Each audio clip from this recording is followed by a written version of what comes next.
Seventh chapter of the book of Yechezkel is a continuation of the last chapter. In the last chapter, Yechezkel prophesied to the mountains about their destruction. The mountains were Bnei Yisrael, both the kingdom of Yehuda and of Yisrael, worshipped idols, and thus he spoke to the mountains. And 7 is really a continuation from that. 6 and 7 are a pair, and we'll see that the chapters afterwards will be a pair. Vayidvar Adonai Elai Lemor, V'yata ben Adam, Ko amar Adonai Elohim la'admat Yisrael.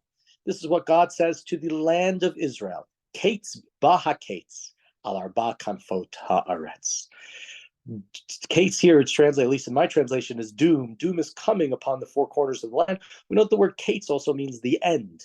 Kates hayamim, the end of days. And truthfully, the Ramban on the Torah talks about that kates actually means, it can mean the borders, like min hakatzeh el hakatzeh, from the beginning to the end.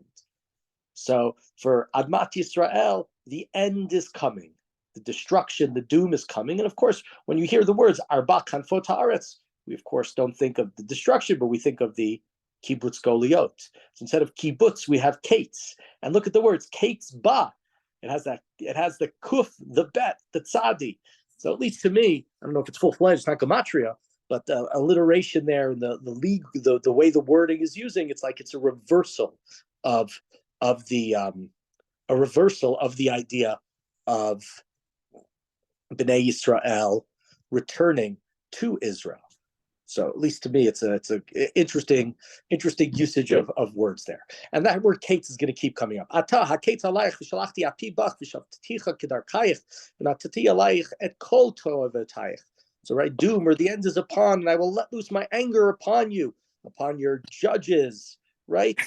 And I will take vengeance, in a sense, for your abominations. And the reason word here in the book of Yechezkel, we have a lot of times the word abominations used in a lot of different places in the Torah. Interestingly, I heard Rabbi David Silber talk about that abominations in the Torah talks about, it's really babayit, v'lo tavi toiva el beitecha. Right, shaketz to shaksedu v'taiv to tavedu ki kcherem, who is the verse in the Torah. And so he said that in Yechezkel, it's kind of like the house of God has been devastated. The house of God, devastation of the world. The abominations, the toeva, have been brought into the house of God. And thus, Yechezkel was talking about the prophecy and the destruction of the Beit HaMikdash and of Yerushalayim. Continuing in verse 4.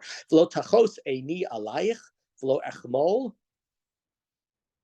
ki darchayich alayich etein v'tovatayich b'tochech tiena v'datem ki ani Adonai. And I will show no pity to you. This is what God says, and there's of course a verse in the Torah of tachos eincha alav. So right, that, and that's talking about Bnei Yisrael when they have to administer the death penalty, that they can't show mercy. And God here, the same way they can't show mercy to the sinners in the Torah, don't do the death penalty anymore. God is saying that He will not show any mercy to them. Why? Because your abominations that are in your midst. And then you will know that I am God. And that's the continuation that we talked about in the last chapter, where we talked about this idea of Ani Hashem. And of course, there, and again, with this theme of the Mikdash and the Mishkan, right? Instead of V'shachanti b'tocham, here we have, instead of God being the Jewish people's neighbor, their shachain, and living amongst them, what is in God's house? To'avotayich b'tochech. It's not God in their house, it's abominations in their house. Continuing in verse 5, God says a disaster is coming, a singular one that is, in a sense, unprecedented. Kates ba hakates, hey kitz alayich b'nei ba'a. Right? You don't think it's coming, so that's why it's coming. The doom is coming. Coming is doom.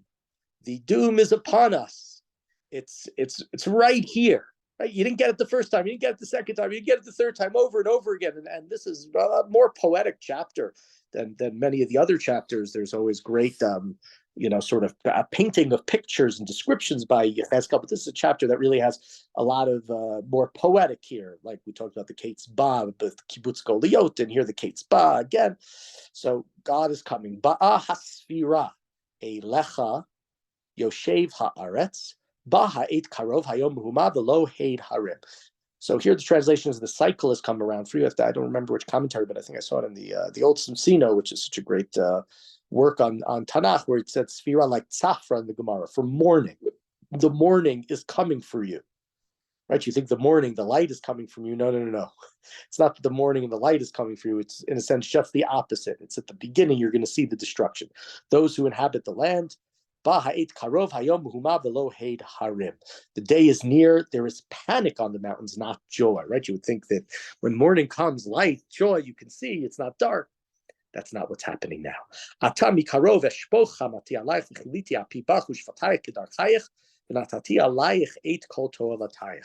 Soon I will pour out my wrath upon you, my anger, I will judge you according to your ways.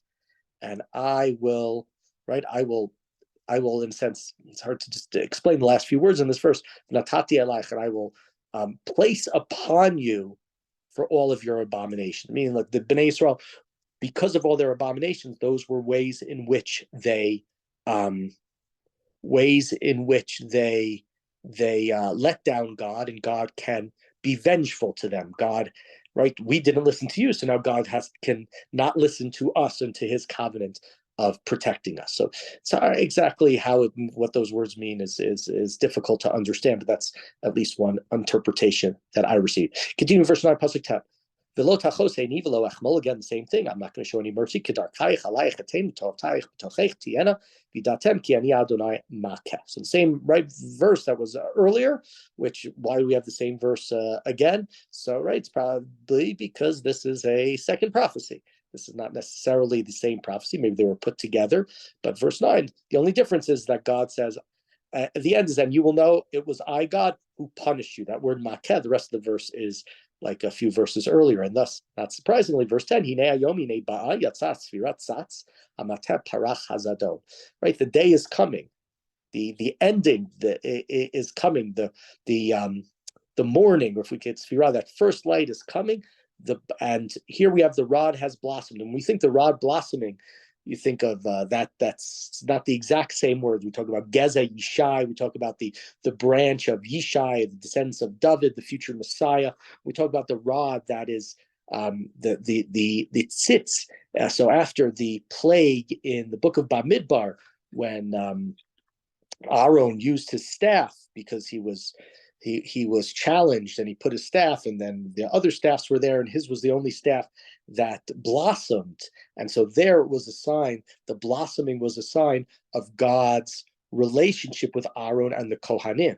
And Yechezkel, who's a Kohen, and talking about the Toevot, the destruction and abominations that are now in the Beit HaMikdash, who we would think is principally at fault. We would think the person who's principally at fault are the Kohanim. And thus here, this image that we have in the book of Bamidbar has reversed from being one showing that Aaron is close to God, is the one that is appointed by God, to here that blossoming is the blossoming of arrogance.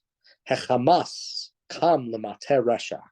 So evil, lawlessness has grown into a rod of wickedness. Lo mehem v'lo mehomam v'lo mehem mehem v'lo no bahem.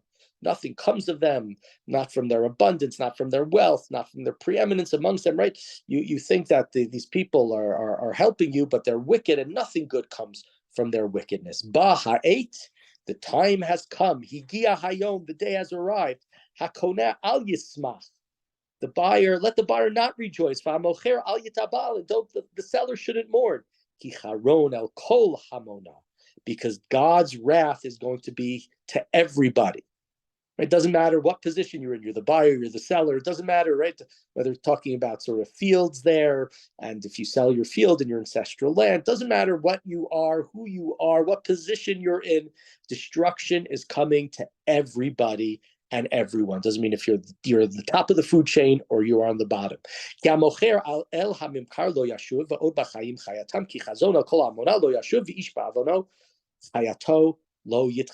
Because the seller shall not return to what has sold. This is referring to, right? You sell your ancestral field. It comes back to you during the Yovel year. That's the law in the Torah, with the exception of walled cities. We'll leave that out for now. But usually it would come back to you. It's not reverting back to you because you're going to be dead. You're going to be destroyed. So this is right, and it's all because of your guilt. Continuing verse 14. They've sounded the horn, all is prepared, but nobody goes to battle, because God's wrath is directed against everyone. Hacherev bachutz, v'hadever v'arav mibayit. Again, the three-pronged sort of enemies that's been talked about in this chapter: the sword, the plague or the pestilence, and the famine. So those who are in the field will die by the sword. Those in the town will be devoured by famine and pestilence. And if any survive, and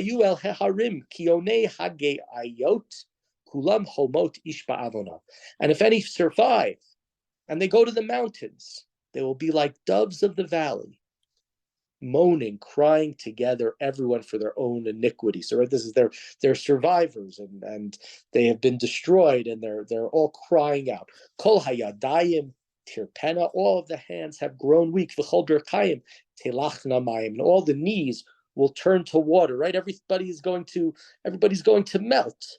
They're going to be. It's like you're sweating away. Everything is falling off of you. You won't be able to run away. Your knees will buckle. And right, get your sackcloths ready, because horror is going to cover you. Every face will betray shame, and every head will be made bald. And making somebody bald and shaving somebody, which we get to, is an embarrassment to them. Go back to the story when David sent people to, I believe it was the kingdom of was it Moab, Ammon, to thank them. And his messengers were sent back with their beards half shaved and their clothing cut, because the people, the advisors of the king, said that David is just doing this to go and conquer you. So the idea of the head being bald is a sign of mourning and embarrassment. We're in verse 19.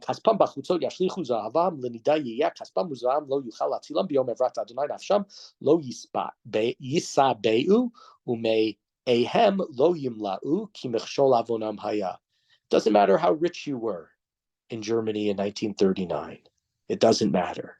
Your gold and your silver, it cannot save you. In fact, says the gold and the silver made you stumble into the guilt. Utzvi edyo legaon samahu b'tzalmei toavatam shikutseim asuvo al kein tativ lahem lanida. And all the beautiful things that you have, all the beautiful jewelry and adornments, which you had great pride in, you showed to everybody all your beautiful stuff, they're going to be made into disgusting images. And therefore, right, they are just unclean. They're like a nidah. Unitativ biyad hazarim, I will give them as spoils to the strangers, to the enemies. Lavazul rishei haaretz l'shalal b'chilu luhu, and they will plunder them, and they will defile them. Right, turn them into idolatry or whatever else it might mean by their defiling of your beautiful possessions. V'hasiboti panai mehem v'chilu etzfuni. Now God says they're also going to come into my house. I'm going to turn my face from them. Right? I'm not going to guard the Beit HaMikdash, and they can go into Sfuni, like Safun, the hidden place. Right? The part of the end of the Seder, Safun, they can go into the hidden place. That is, they'll go into the Kodesh Kodashim and they'll defile it, the place where God is most concentrated. Aseh haratoki haaretz malu mishpat damim va'ir malach Hamas. Forge the chain. The land is full of bloody crimes, and the city is full of Hamas. I'll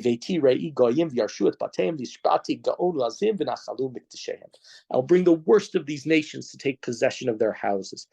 Right? They're just, everything is destroyed, everything is defiled, and so the worst of the nations are going to conquer you, Bnei Yisrael, or Bnei Yehuda, or the inhabitants of Yerushalayim, to be more specific.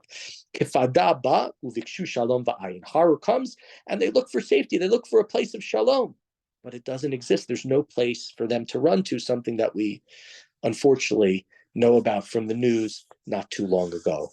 Hova al hova tavo. Calamity will follow calamity. Ushmua el shmua tiena. And there'll be rumor after rumor about those calamities. Uvikshu chazon menavi, and the people are going to want a vision from the prophet, the Torah. Tovad mikohen ve'etza miskenim. They might want a vision from the prophet, but it's going to be in vain. All instruction will be, right, the Kohanim were supposed to teach. Their instruction will be lost from them, and wisdom will be lost from the elders. There will be no leaders, nobody who can explain to you why is this happening and what we're going to do. Continues, Hamelech yitabal. The king will mourn. V'nasi yilbash shimama v'dei am haaretz tibahalna. The prince will clothe himself in desolation, and the people's hands will tremble. Midarkam eseotam uvmishpotehem eshpetem viadu kiani Adonai. I will treat them in accordance with their own ways and judge them according to what they deserve. And then again, you will know that I am God. So this chapter is a very difficult chapter to read, very difficult chapter to just see the horrors that God is saying to Hezkel are going to happen. Again, these prophecies are happening about the year 592, 593, 5 years after the exile of Yehonia and many of the leaders of the Jewish community who submitted to Bavel, to Kios, the king in Israel. And these are things that are going to happen in a number of years. But this chapter, right, so this chapter is working off of different things in the Torah, really, that word toeva that we talk about. Instead of shachanti b'tocham, we have the toevas b'tochech. To me, at least, a great transition of the idea of kibbutz galiot, ketzba, right? That sounds like kibbutz. So this reversal over and over again. This is not the coming back from exile. This is the going into exile. This is going into Golah, and those are the people who would be fortunate enough to go into the exile, because as been described here is the destruction. Rav Shmuel, I see he sent that today is the 85th chapter of Kristallnacht. And so, unfortunately, while Yechezkel was talking about something that happened in his time, it's a message that we know, unfortunately, has happened too much to our people. And so think about the memories of people who have, and of course, unfortunately today, people who are suffering, and dedicate our learning to those people who, unfortunately, are in harm's way. And we know that, unfortunately, there are many of them. May they come to find peace rather than to be in harm's way on this day.